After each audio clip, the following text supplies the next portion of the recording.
कितना टाइम एक बंदा गियर पे रह सकता है, यानी कि स्टेरॉयड यूज़ कर सकता है एक साल में?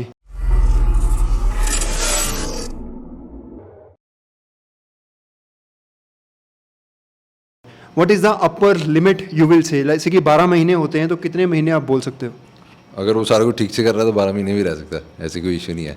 बट लोग घबरा जाते हैं सुन के, क्योंकि अगर आप वैसे मेडिकल हिस्ट्री देखोगे जितनी भी है, जिसको भी डेफिशिएंसी है टेस्टोस्टेरोन की, या वो सारा साल रहती है ना उस पर।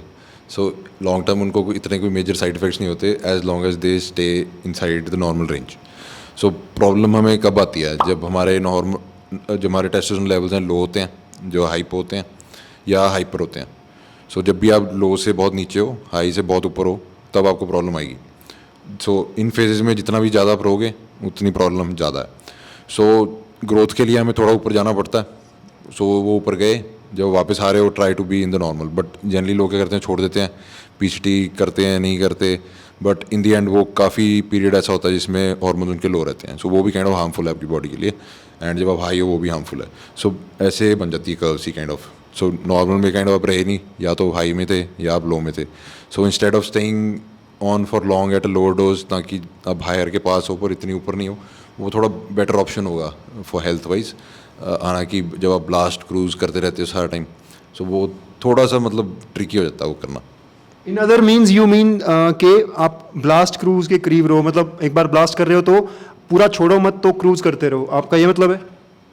काइंड ऑफ, बट क्रूज़ का मेरा मतलब ये नहीं है कि आप बहुत कम करोगे डोज, या बहुत मतलब आपको ब्लड वर्क चेक करना पड़ेगा अपना बेसिकली।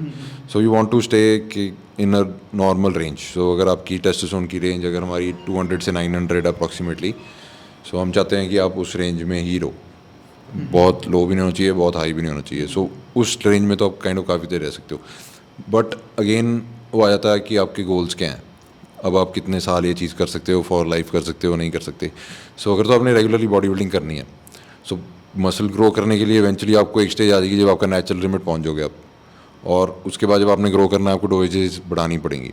सो जब आप नॉर्मल डोज पे आओगे, आपका वेट भी गिरेगा, मसल भी गिरेगा। So but to grow in the field या to compete and do better, आपको इवेंचुअली थोड़ा थोड़ा आगे बढ़ना ही पड़ेगा। सो जब आप ऑफ आते हो स्टेज में और आपका मसल लॉस होगा, फिर आप ऑन जाके आते हो वापस, तो काइंड ऑफ आप वहीं होते हो जहाँ पिछली बार आपने एंड किया था। सो हम वो चाहते नहीं हैं। सो अगर आपने आगे बढ़ना है, so eventually in the end आपको kind of overall throughout the year kind of थोड़ी देर के लिए ऑन रहना ही पड़ेगा। और ऑफ जनरली आप तब लोगे जब आपने या तो फैमिली प्लानिंग करनी है या उस टाइप ऑफ का कुछ चीज़ करनी है। बट इसका ये मतलब नहीं है आपने अपने ब्लड हेल्थ नहीं देखनी, ब्लड वर्क नहीं देखना। सारा कुछ आपका ठीक होना चाहिए। सो जब भी कुछ ख़राब होने लग जाता है, we reduce the doses and come back to base line levels, ताकि आप बेस लाइन लेवल्स तक रहो। सो अगर आपने ज़्यादा time long term body building करनी है, ये बेटर अप्रोच होगा। अगर आप बिगिनर हो, then probably you should be coming off, and इतना ऑफ होना चाहिए जितना आप ऑन थे एटलीस्ट। सो अगर आपने सपोज 3 मंथ्स का साइकिल किया पीसीटी की, उसके बाद एटलीस्ट आपका 3 to 4 मंथ्स का गैप होना चाहिए, ताकि आपकी बॉडी उससे रिकवर कर जाए। पीसीटी के बाद आप बोल रहे हो 3 मंथ और रुके, then if you want to start a cycle, then minimum, मतलब ज़्यादा गैप होएगा तो बेटर होगा। Better बट बहुत कम बंदे होते हैं जो काइंड ऑफ इसको फॉलो कर पाते हैं।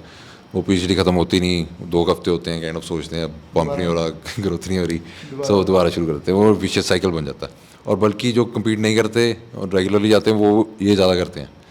बिल्कुल, कोई गाइडेंस नहीं होती ना, कोई कोच नहीं होता तरीके वाला, समझाने वाला, राइट? और आपने ये बात जो कही ना, बहुत मुझे अच्छी लगी कि ये फेज चलता रहता है अप डाउन वाला, और इसका इम्पैक्ट सर सिर्फ बॉडी के फंक्शंस पे नहीं, मतलब ऑर्गन्स के टाइप पे नहीं, इवन मेंटल इफेक्ट्स भी देखे गए हैं। कि ये काफ़ी स्टडीज़ में देखा गया कि कॉन्स्टेंटली आप एंड्रोजन्स जब अपने ब्रेन को एक हाई लेवल पे जाते हो, फिर एक लो लेवल पे जाते हो, it's not good for your brain also. I am sure you must have read about it also. लोग जनरली ब्रेन की बात नहीं करते, बट न्यूरोटॉक्सिक भी होते हैं। जब भी आप सुपर डोजेज पे हो गए, हमारे नर्व टिश्यू के लिए इतना अच्छा नहीं होता वो।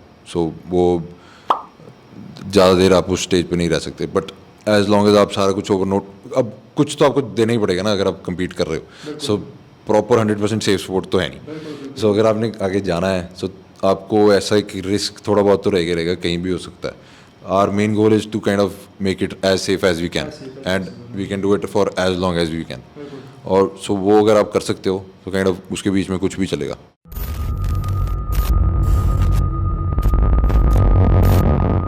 I want to thank me for believing in me.